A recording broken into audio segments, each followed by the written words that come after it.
So I'm gonna. Okay. Hi, Kat. Hi, Megan. How are you? I'm okay. Thanks for doing this. So this is it's perfect that your husband is talking in the background because this is part of an experiment that I'm doing for the podcast. I'm going to introduce a video informal conversation component as part of this larger project. So Awesome. I thought I might talk to you about anything we want to talk about, really. But a couple weeks ago, I did a solo cast about this idea of the mid-career pivot, trying to change one's professional strategy, perhaps a decade or more into. Speaking of informal, one's career.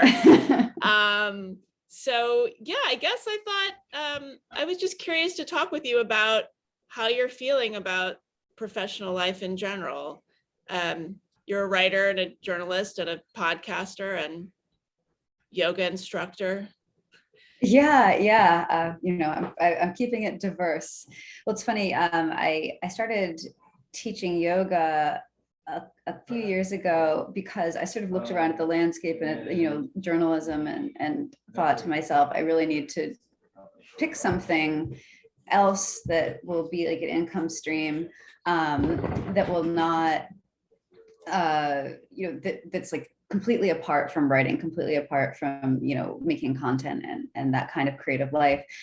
And I thought to myself at the time, well, this is great because teaching yoga, like group fitness, nothing could ever happen to interrupt that. Like, surely that will never go away. And then the pandemic hit and all of the gyms closed. It's like, oh, all right, thanks universe. But I listened to your episode about the mid-career pivot and I found it incredibly interesting and also incredibly frightening.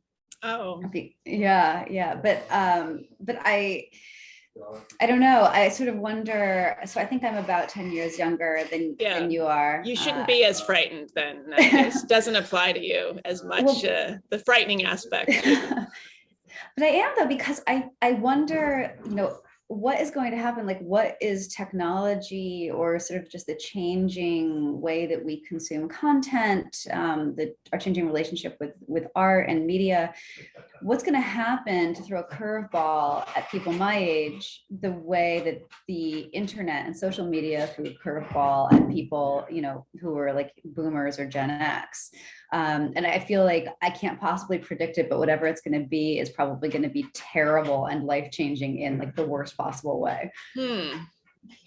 Well, so what did you imagine your career / life would be like at this time? Like when you were a teenager, when you were, say, in your early 20s, what did you imagine your life at 40 would look like, professionally anyway? I had no goals. I really, I've never had a good ability to sort of visualize what life would look like. I mean, in all kinds of ways. I imagined, I remember being, an older teenager and imagining that by the time I hit 40, like my entire face was going to have just like sunk in towards the floor and like I would look so old and so decrepit. And now I basically look the same as because people were really old. We thought 40-year-olds were really old. I thought 50-year-olds were senior citizens when I was in my 20s. Yeah. I mean, and now I look at myself and I look at pictures of my mother from that age and I think like what was wrong with me? Why did I think that I was going to be like an ancient crone by the time I hit middle age? So all of this just goes to say that like I don't think I've ever been good at sort of accurately visualizing what life would look like as an adult. And I didn't plan on becoming a writer. I kind of fell backwards into it. And so my entire career has involved scrambling for the next thing. That's all I've ever done is, just hustle in search of work. And that only changed for me really very recently, like within the past couple of years. Editors started reaching out to me instead of the other way around, which took a lot of the heat off. But in the meantime, I just have spent so long looking for work and always been focused on the immediacy of looking for work that I never really thought ahead to, what's going to happen 5 years down the road, what's going to happen 10 years down the road. I actually had a conversation with a friend a few years ago, and we were talking about our respective careers. She had been an editor at MTV News, and then she'd moved to Entertainment Weekly, and she was writing about stuff there. And, she had this very sort of traditional like staff writer trajectory in legacy media outlets. And I was always a freelancer. And she said, what are you up to now? Like, what are you working on? And I said, I've got this project in the works and this one and this one. And I said, so I guess, I'm pretty good for the next year. And I don't really know what things are going to look like, after that, like 18 months out, I have no idea. And she said, do you know that you've said this exact same thing to me every time we get together every year for the past 10 years? And I said, I hadn't thought about it that way, but yeah, I have. So yeah, you have to exist in this sort of, I don't know, always being on the precipice of something as a freelancer. But I guess, there are good things about that, but there's also the fact that it never occurred to me to try to think ahead to, what do I want my life to look like? What should it look like? So you didn't have like literary fantasies as a teenager. You didn't imagine yourself living in New York City, kind of having this bohemian, creative, fabulous existence.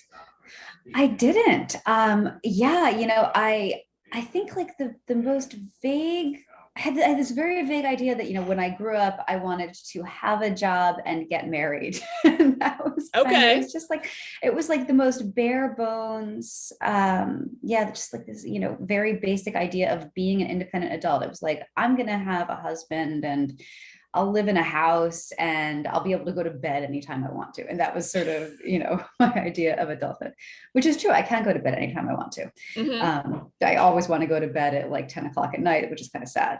But I have completely lost my train of thought and I forgot what we were talking about. I was just thinking like, what is the concept of an adult? I don't know. I'm just, as I try to think about all of this, and I don't know, I've such a swarm of thoughts. I mean, I guess one of my questions for you, like, do you feel like you have a certain kind of temperament that enables you to have this existence, like living on this kind of precipice? Because I think I do. I think I just have a very strong stomach for financial uncertainty, mm-hmm. for starters. Because some people just cannot handle it, I think. Yeah, I think I would have a much harder time handling it if I weren't married to somebody who has a real job. And, that was actually, I didn't think of it as strategic at the time. I was just in love and wanted to get married. But, having somebody who was able to be like a stable and secure source of financial security, as I was trying to get my footing as a writer, that was huge. I don't think I would have been able to do it if I hadn't gotten married at the time that I did. And did you get married in your 20s? How old were you? I did. I was 26. Yeah. Wow. Okay. Old school. Yeah, it's so funny because by the standards of the little tiny town that I'm from, I was like ancient, getting married at 26. A lot of my peers got married out of high school or, very, very soon after. So yeah, it was unusual. But then by New York standards, I was like the first of my friends to tie the knot. And so I had been working as a publicist. This was, I was like, I'm going to get a job and be a real person. Right. So when I graduated from college, I moved to New York City after getting a job in book publishing. And I started out in production and then moved to publicity, which I thought would be a better fit for me. It didn't turn out to be a good fit because in publicity, you have to really be a people person. And it turns out that I'm not. Thought I was, but yeah, that was not to be. So I decided that I wanted to be a writer, and I thought that I would become a copywriter because that was like a stable salary. You could get a salary and benefits. You could have a job, and I was still thinking in that way. Like I have to, I need to be financially independent, and so I was in the midst of trying to pivot to that. I was freelance copywriting. I was doing as much work as I could to build a portfolio. I was taking classes at the School of Visual Arts in copywriting. And I was just getting ready to start looking for jobs when two things happened. I got married and the economy imploded. And that So was this would have September been 2000, what? 2008. Okay. Yeah. Okay. And so, I had to just reconsider everything that I thought that I was going to do professionally, because suddenly, there were no jobs, and the few jobs that did exist were not going to people like me who had, worked as publicists for a few years and then were trying to pivot to something else. So I was doing not the mid-career pivot, but the early kind of oops, got to take a mulligan on what I thought I was going to do pivot, and it was at the worst possible time. So but I was able, because I had gotten married, because I had a spouse who did have a decent job, to just freelance and to finish a novel that I had started, that I had been working on for a couple of years, which I ended up selling. And so, and in that period of just being stuck at home and trying to cobble together any kind of livelihood I could, that was how I ended up doing basically everything that I do now. Okay. So what is your life like now? You have the podcast, you're doing freelancing. I mean, how are you feeling about the whole sort of creative economy? Are you feeling overwhelmed? I feel like I have more than enough to do, maybe too much to do. And, I have all of these irons in the fire. But in terms of the creative economy, I mean, the reason that I'm still straddling all these different lanes is because at no point in the past 10 years did I ever look around and say, this is a stable industry in which I can absolutely dial back something and still be okay. I've never felt like I was secure enough to stop doing everything, instead of keeping my options open and then adding new things like, teaching fitness classes. Right. So let's just talk about the podcast for starters, because you and Phoebe Maltboby have been doing Feminine Chaos for a couple of years now. You've both been on my show talking about your podcast. You have moved it off of Blogging Heads, where it started, and you're sort of on your own. How is that going? Is it is it more work than before? It's definitely more work, because we have to do the post-production stuff, and the sound editing. That's on us now, when before we had a producer at Blogging Heads. Is it more work? I don't know. I mean, yes, it's certainly more effort. But I think the thing is now that because we're doing it independently, and my co-host Phoebe just actually went on maternity leave, so I'm holding down the fort solo and sort of looking around for guests who can help, who can talk to me, because I don't want to just talk alone for 30 minutes or an hour. It sounds terrifying. I don't know how you did it. Well, I wasn't looking at a camera. Oh, but you guys are you audio only now? Are you not doing? Okay. Oh, well, so that's actually takes a little bit of pressure off, I guess. It does. Yeah. Among other things, I never have to worry about having a man chattering away about financial technology in the background of our podcast, because there's only one photogenic area in my house. And is that what it is? Oh, okay. Yeah. Okay. Yeah. Wow. But yeah, I mean, but again, the podcast is something too that never really thought about having a podcast. And then other people started asking us to talk about stuff that we would chat about on Twitter in this very informal way. People wanted us to talk about it more formally, and that was how our Blogging Heads thing was born. And then it just sort of, I don't want to say spiraled out of control, but it became a thing from there. When you founded your podcast, you were sort of intentionally doing that, right? Yeah, I had always wanted to do a podcast. I always wanted to have my own talk show. I just love that. I love interviewing people. I loved radio. I was a huge radio fan as a kid and as a teenager. I loved Howard Stern. I think he's a great interviewer. And I loved, obviously I loved Terry Gross. I always was a fan of the format, and I had said for years I wanted to do a podcast. And yeah, even before the pandemic, I'd been sniffing around trying to figure out how I might do it. and finally just got it going last summer when everybody in the world was starting a podcast. It was completely, I was such a basic. I had a pandemic, I had a puppy and a podcast during the initial lockdown, but both of those things were in the works before the pandemic started. So I'm not a complete cliche. But yeah, I wanted to do it, but it's really hard to do it alone. Like I'm kind of envious of people who have a partner. You can kind of bounce things back and forth, and the production stuff is hard for me because I have tried to figure out how to do sound editing and video editing, but I have to hire somebody. I have somebody I work with who I have do it. I mean, I make all the decisions, the editing decisions and everything like that, but I can't physically do it.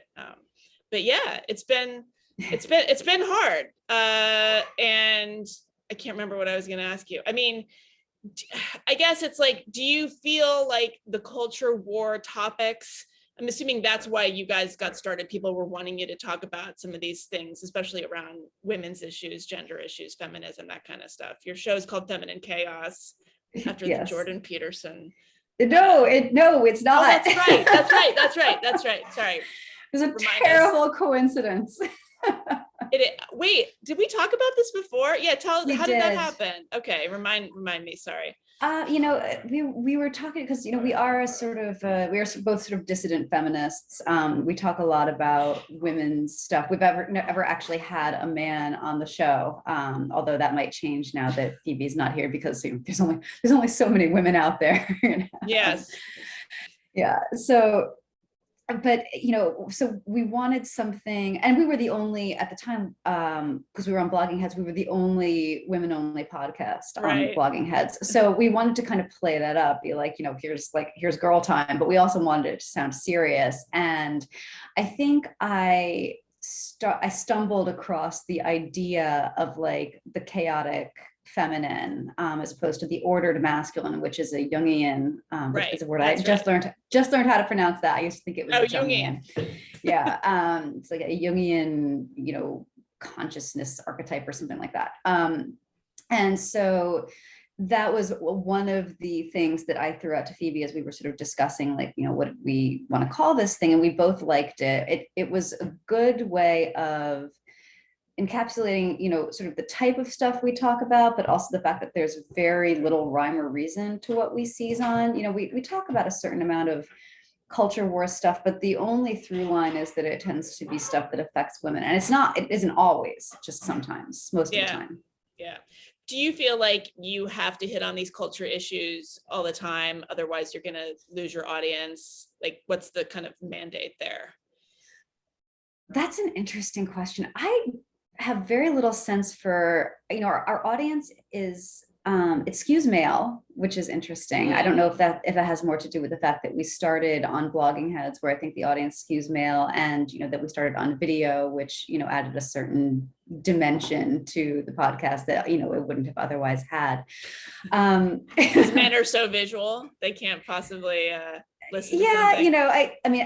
I have gathered from the YouTube comments that some of our audience members, were there for reasons unrelated to the like stimulating conversation. Oh, that's so flattering. I would take that. Yeah. Okay. When we announced that we were going audio only, there was an extremely minor outcry from like 3 people. Oh, okay. Well, yes, our 3 most devoted fans. But yeah, so I don't have a great sense. I think that it's true that when we've touched on stuff that's sort of hot button, the same stuff that you sometimes talk about, or that like Blocked and Reported talks about, we definitely get more.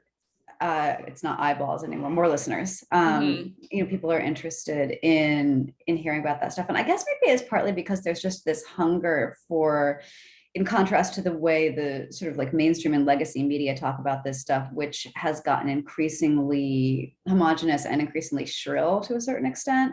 People just really want to hear a different kind of conversation on the topics that everyone is talking about. Yes. Although I sometimes worry that it's so, like, I could have those conversations all day and I could listen to that stuff all day. Like I always listen to you guys and I listen to Blockchain Reported, and there is something, it's almost like you feel like you're chomping on a bone. Like I just like, I can't get enough of it. Like, you know, the latest Twitter dust up, or the sort of schadenfreude when some extremely sanctimonious person has their comeuppance, like it's just delicious, right? But I sometimes worry that that's like too easy or too obvious, or I don't know. And so I try to do something else, but then I wonder, well, I bet if I just kept chewing on this bone, I'd have a bigger audience. Like it feels like an ethical quandary in a way.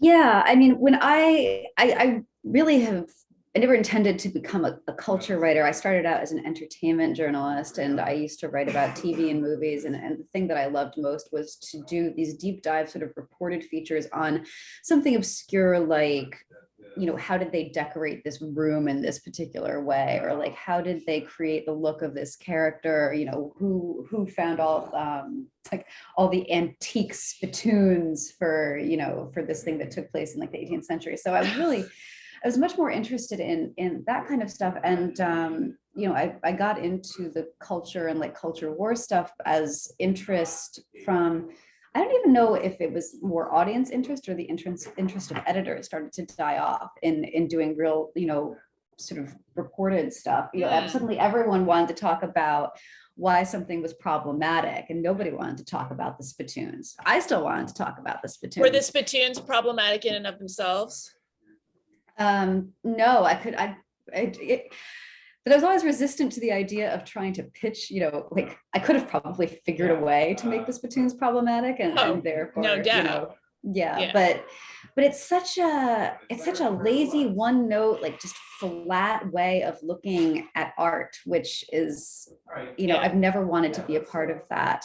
So, and when I got into writing sort of more editorially about this, you know, the culture war stuff of the day, one of the things that I really tried to do at first was I never pitched an article unless I felt like I really had something to say about it. And this, I know somebody is you've talked about, you know, being in this line of work where you're supposed to editorialize or, you know, or opine, that there's this immense pressure to like have an opinion on everything. And I've tried really, really hard not to do that because I don't have an opinion on a lot of things.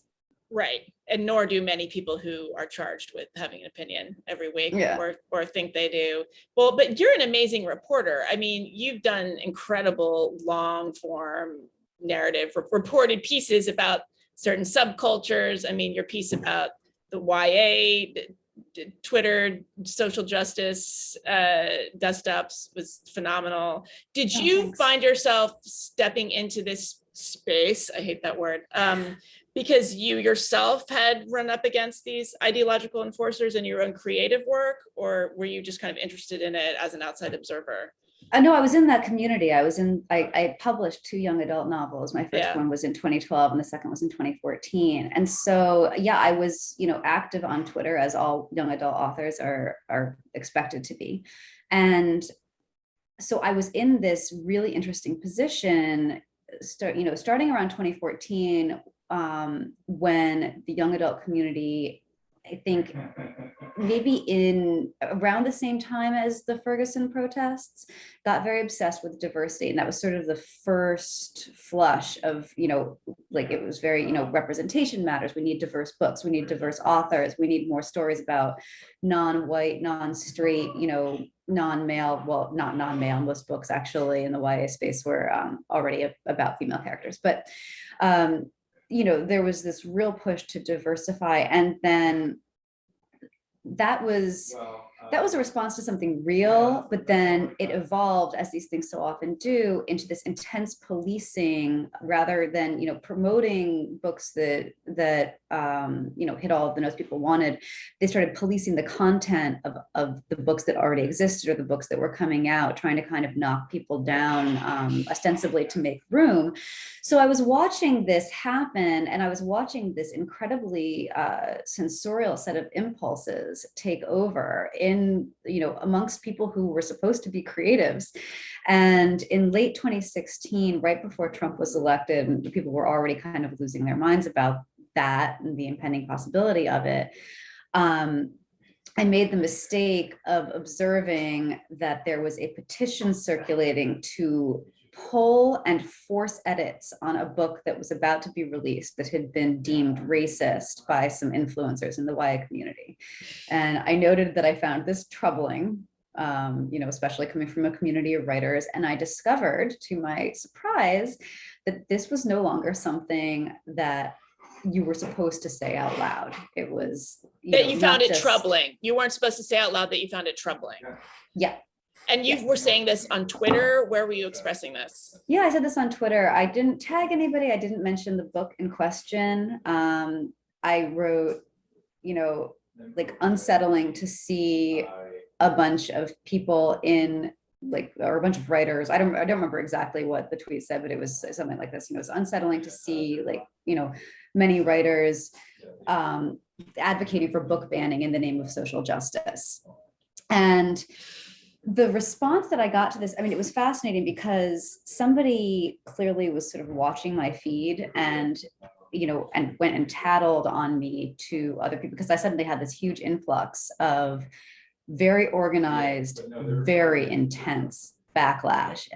I like editors, agents, established authors, people who I'd never interacted with, who didn't follow me, suddenly pounced. And it was like this just mass outcry of shut up, shut up, shut up. Like, you're so wrong. Don't you dare say that.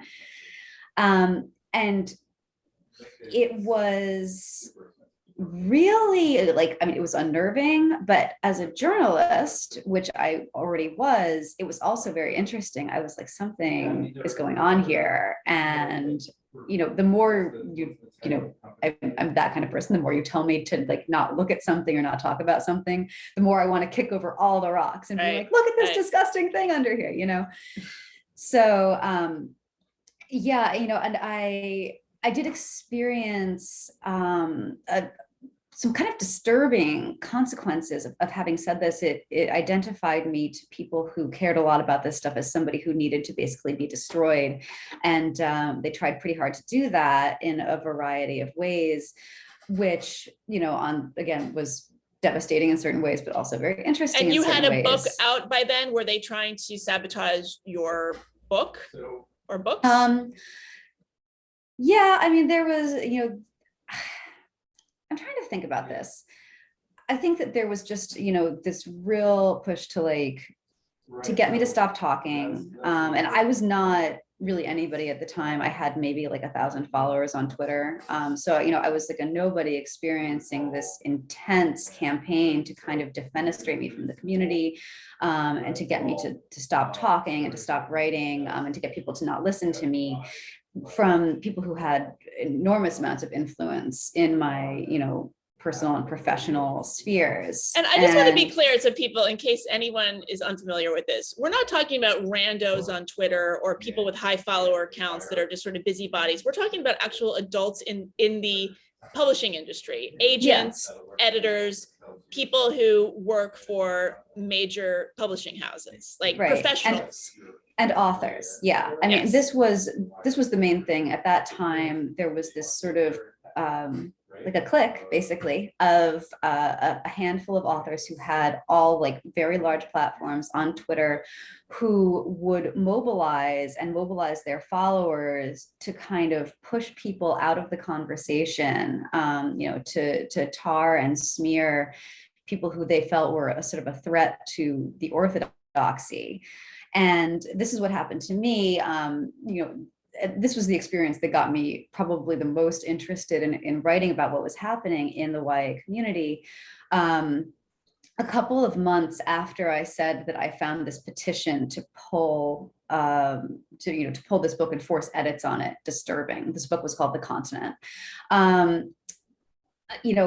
Somebody apparently, like, sat for 2 months and kind of thought about how to make things bad for me, because out of nowhere, I was accused publicly of running a sock puppet account on Twitter and using it to troll and harass women of color with racist abuse. And it was an insane allegation. There was an account that was not actually doing this, but this account had been talking critically about some of the stuff that was happening in the YA community. And because this accusation was made publicly by a woman named Justina Ireland, who had an enormous following at the time, and it was amplified by all of her friends and all of her followers, also many of whom had large platforms. It became, by the time I realized what was happening, by the time I even became aware of it, it was a narrative, and it didn't matter to anybody that it wasn't true. And yeah, the organized nature of this and the strategy of it was, as the target of it, really scary, really freaky, and at the time completely devastating. I remember, as I was watching basically my reputation being destroyed in real time, and I said to my husband, I'm never going to be able to write another book. This is it for me. Like, I've basically been destroyed. That turned out not to be the case, which I'm very glad about. But at the same time, I was like, why is this happening? It is fascinating that this is happening. It's fascinating that people care so much. I mean, I was a nobody. What was the danger of somebody like me speaking about this stuff?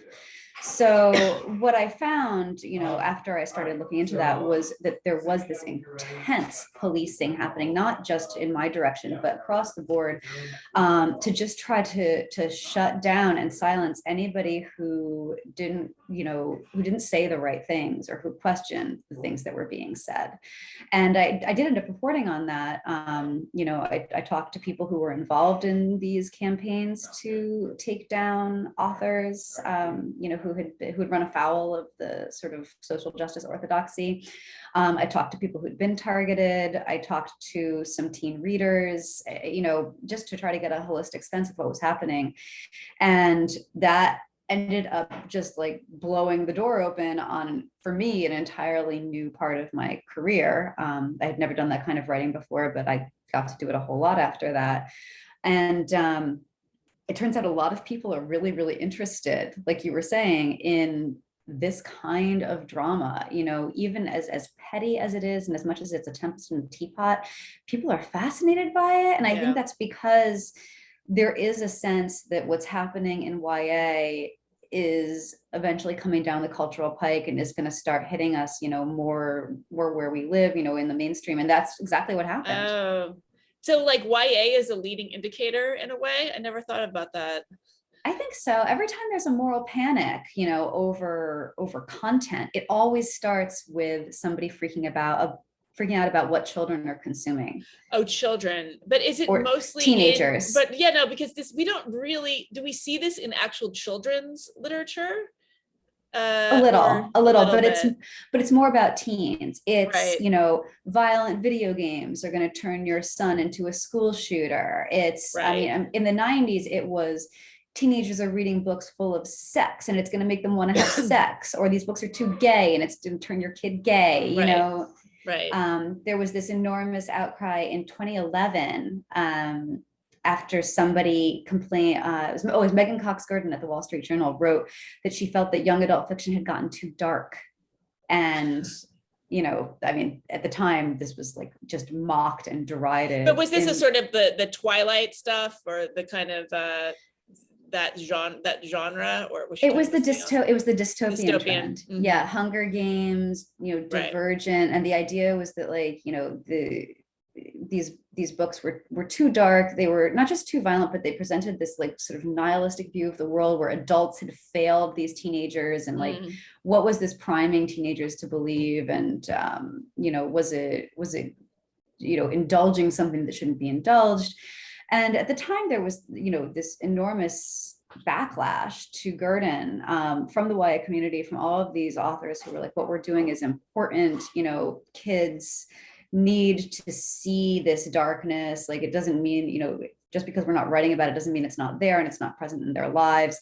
YA saves, the hashtag trended for like weeks as people YA saves, like, will save your life. Yeah. So yeah, I mean, and in a way you could see how this I mean, frankly, it's quite self-important to imagine that like, oh, I'm a YA author and I'm saving people. Well, I was going to say, like, I've been thinking about this lately, the whole, like, this saved my life trope. It seems extremely prevalent lately. I mean, it's always been around, but this idea, it's just part of the sort of vocabulary of hyperbole, like this slayed me, or I'm erased, or whatever it is. But the idea that whatever it is saved my life, I feel like we're hearing that more and more. But yeah, I want to ask you too, like somebody like Judy Blume, for instance, who may be arguably the most famous YA author, certainly of that period, the 70s and the 80s. Her books were always getting banned by school libraries. And I mean, I don't know, from maybe by booksellers also because of sexual content, meaning yes, like, for being bad influences. Yeah, that's these books are too sexy. Kids are going to want to have sex. Right. They never would have wanted to have sex if not for Judy. No, she gave them the idea, but it was a lot of it too was like developing bodies kind of content. It wasn't, there were some sexy books, I guess, like Forever and like the stuff for older kids, but like Are You There, God, It's Me, Margaret was about masturbation, was it not? Or getting your period. No, it was about getting your period. About menstruation. That's right. Yeah. Oh, I'm thinking there was another one that was about masturbation. Then again, maybe I won't. Oh, right. Yeah. Masturbation, menstruation, whatever. Same they're thing. all M words and they're all a lot of fun. But like, can I just say, Are You There, God, It's Me, Margaret gave me extremely bizarre idea because it was written in like the 60s or the 70s, and I read it as a teenager in the 90s, at which point like the menstrual technology had evolved a little bit. The belts, she talked about having to wear like a panty liner with a belt. Yeah, when I got my period, I was like, where's my belt? And my mom was like, we don't do that anymore. Wow. Yeah, I always had a pet theory about Judy Blume, which was that I was never actually the biggest fan. There were other YA novelists that I liked a lot more. I thought that Judy Blume kind of set the stage for this sensibility among women of your life being a problem. It was like, you can't just go about your life and your teenage self. You have to like problematize everything. And I feel like that kind of premise set the stage for women's magazines. Like you would go from reading Judy Blume books to buying 17 magazine and then Glamour, because it's like, your life is a problem. Judy Blume told you why. And now 17 magazine is going to sell you the solutions. This is just like a little pet theory of mine that's very unpopular because people love Judy Blume, but I think you're onto something. I do. Yeah. And I liked Judy Blume, and I love what she represents. I love her fearlessness as a writer. And, she was insisting on the importance of being frank about stuff at a time when it was considered very taboo to be frank, especially about stuff like, teen girls' body issues. Right. So, I've always appreciated her on that front, but I don't think you're wrong about how it kind of primed the pump for certain expectations and consuming certain kinds of content. I hate that I talk this way, consuming content. But down the road. Just the way those characters were so obsessed with their bodies in a way that I guess we see it in other forms now. Like, I mean, we see people siloing themselves into identity categories based on concepts about themselves and their physical selves. I'm not even talking about gender necessarily, just like sexuality. If you're a demisexual or a poly, aromantic, whatever, like that is a version of sort of what we were seeing back then. I don't know, just this idea that you're going to spend more time thinking about yourself than about the world at large. I sound very scoldy and I don't mean to, but I always thought she was sort of humorless, I guess. Judy Blume books. I don't know. Maybe I guess I'll have to go back to them. I was no, you don't. I don't want to set you on that path, but I'm sure that it would take like 5 minutes to read one now. Okay. Right? I mean, they're not that long, but I read them when I was like 10. And then, after that, I graduated into, I didn't really, not that there was a lot of YA to read at the time, but I think I started reading adult fiction really around like 11, 12. I remember my mom giving me Clan of the Cave Bear when I was maybe 12 or 13 years old. And boy, was that an eye opener. There were so many. I remember being so it would be a huge deal if a new Judy Blume book was coming out in this late 70s. I remember when Super Fudge came out, everyone was so excited. Oh my And I think gosh. that book was supposed to be funny now that I think of it. This is fascinating because, you know, for me, I was coming to this, like, it was already all there, you know, Yeah. her whole canon existed, and you would come to them, like, you know, at whatever moment in your life, even though, yeah, I mean, things were evolving so fast, especially in the way that, like, yeah, I mean, it was just a different time. And yet, I don't know. I mean, now that I'm thinking about it, it wasn't just the expectation that there was going to be a belt involved, like, you know, in menstruating, but also the idea that you were supposed to be very obsessed with, you know, the onset of your period. I'm not sure that I would have really thought that much about it if I hadn't read that book. Right. That's the thing. Like, that you're supposed to be completely undone by this and sick and maybe stay home from school. I don't know if her characters actually stayed home from school, but yeah. It was disturbing. It was as if, like, you were reading something and suddenly a character had to start wearing a girdle. Yeah. Or yeah, and which would have been unheard of. But yeah, well, I mean, I didn't mean to get off on that, but, like, you know, as we kind of wind down this conversation, I mean, did you ever, it sounds like you never imagined that you would find yourself in this, like, free speech conversation. So, you know, people like us have wandered into this place. We signed the Harper's letter, which apparently remains incredibly controversial. I can't get over that. Which I find every year that goes by, it reads to me as more anodyne, and yet people are more and more upset by it. Yeah, I had somebody, like, cut off contact with me, somebody who I'd been friendly with over that. You know, he was like, I didn't like the letter, and I didn't like seeing your name next to Steven Pinker's. And I was like, oh no, like, God forbid. But yeah, you know, I never anticipated being a writer. It took me a long time, even, you know, I was well into adulthood before I realized that writing was a thing you could do for a living. And then it took even longer still to realize that, like, oh, maybe I want to do that for a living. But my tendency to say stuff that people don't want me to say, that I will, you know, that I know I'm not supposed to say, and then I'll say it anyway because I feel like it's true and it's important.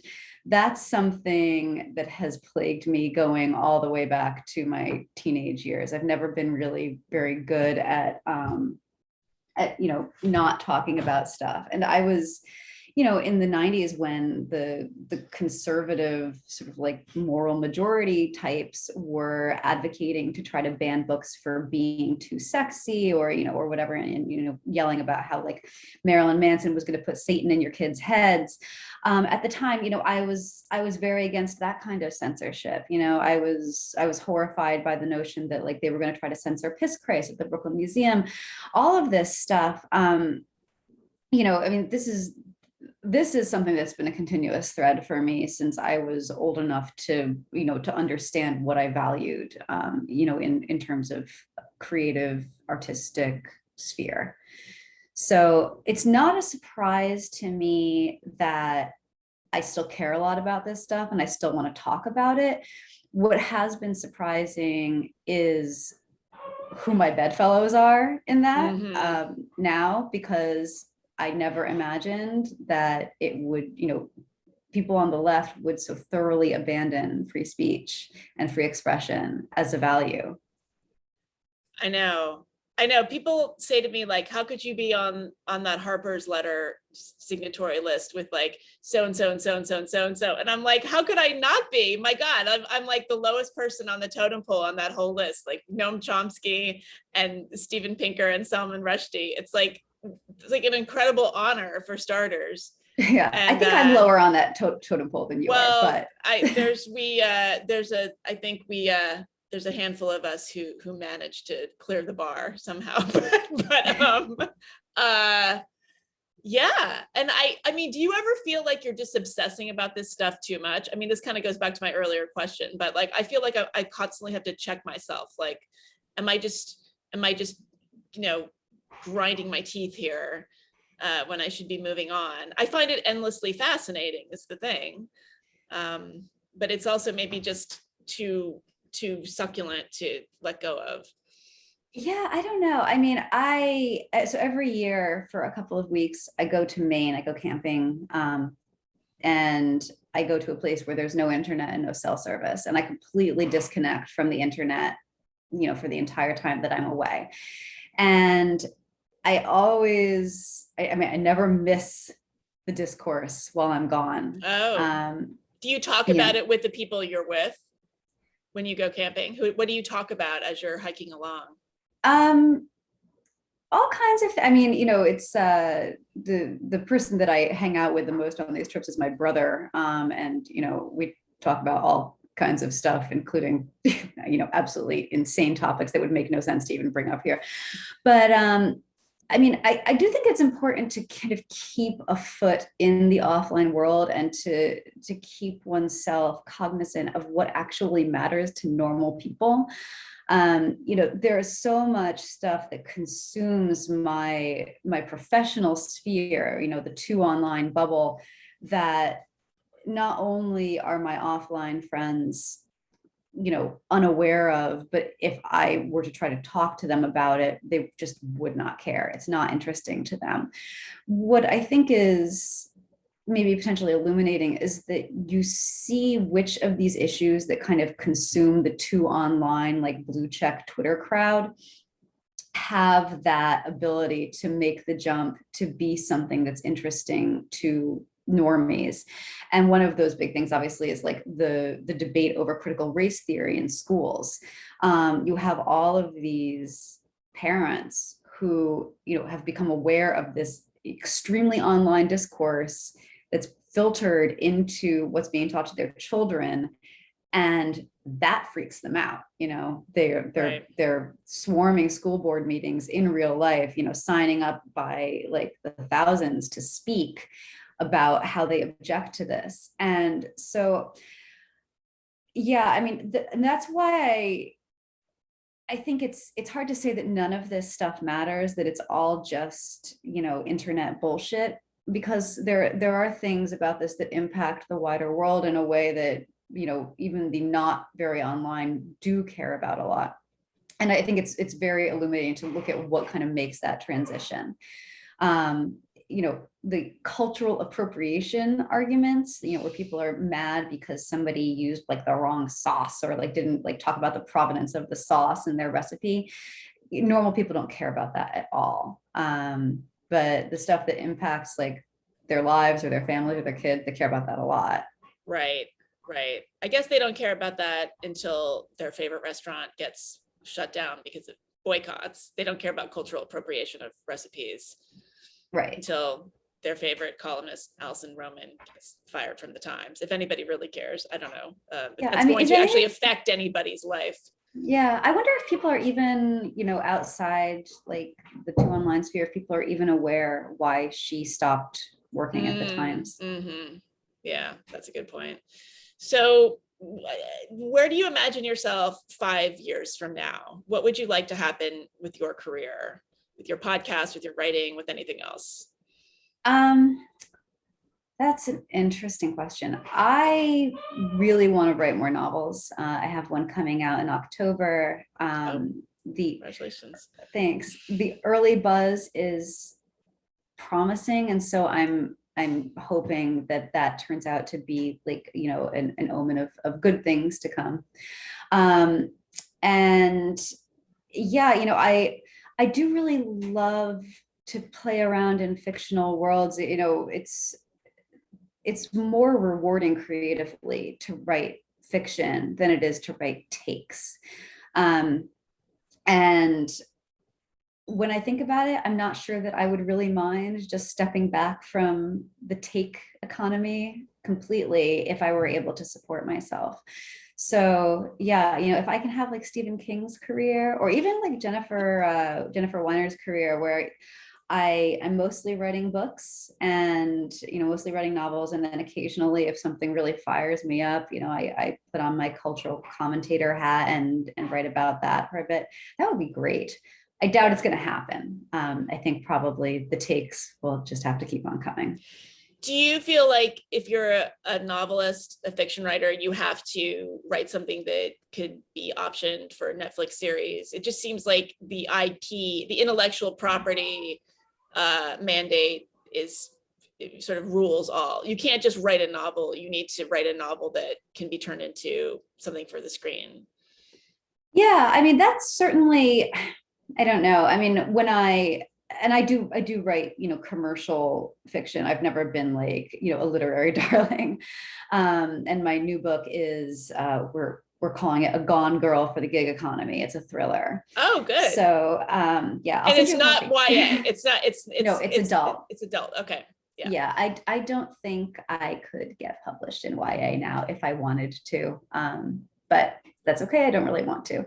So, yeah, I have this adult thriller coming out, and when I had the idea for it, I sat on it for a long time, thinking my way through it and thinking about how I wanted to execute it, because I did feel like it was the idea that I'd had that was the most promising from that perspective, that it would be attractive, not just to, people who look at things in a sort of cinematic way, but from the perspective of having a lot of kind of juicy roles for women, and at a moment when people are always really looking for those. Right. So, yeah, but I wouldn't say it was a central concern. It just, it just made it a good idea to write that book and not another one. But it was also the thing that I most wanted to write. So, and it's about the gig economy. So it's about a lot of what I was interested in talking with you about. Like, did your character have certain challenges that you've managed to avoid, or what's her life about? I have to be careful about, because there's don't give anything away. Can't give anything away. Big picture stuff. So the story is really about sort of the intersection of class and identity and the way we present ourselves, and how who you are by reputation can become just who you are, because if the real you is hidden behind this wall of either performance on social media, or this wall of what other people think about you that's built up to the point where the real you is invisible. There's this question of like, well, who are you actually? Which one of these is really you? So the story opens with a woman named Lizzie Willette is dead in this lake house that she rented to people from out of town, which in the small town in Maine where the story takes place is considered kind of a taboo thing to do. They don't like outsiders. And she was renting the house to a woman named Adrienne Richards, who is a big city Instagram influencer, phenomenally wealthy, but was coming to this sort of podunk, very remote place with her husband to escape from the aftermath of a scandal that basically destroyed their social lives. And so you find out through the eyes of the state trooper who's investigating the case how these women were connected, what kind of a complicated relationship they had. And one of the things that I wanted to explore in the book is this notion, like the sort of artificial closeness that we think we have with people who are, who are serving us in some way. When you rent from your Airbnb host and you exchange these messages, like you imagine that you're so close, like your Uber driver, you talk to them and you're like, oh my God, we really connected, but they're there to make money. They're, you're nobody to them. And you'll be replaced by somebody else very shortly. So yeah, I mean, that's something that I was interested in, this, this idea of these sort of transactional relationships that we have with other people. Yeah. Oh, that's fascinating. All right. That sounds like a slam dunk. I can't wait. That's really exciting. Well, Kat, thank you for being the inaugural video guest on this experimental component of the Unspeakable podcast. It was my pleasure. I hope I said as many unspeakable things as possible. Well, yes, we will. There's always more to come. So thank you again, and good luck, and I'm sure to be continued. Yeah. Another time. Okay. All right. Thank you so much.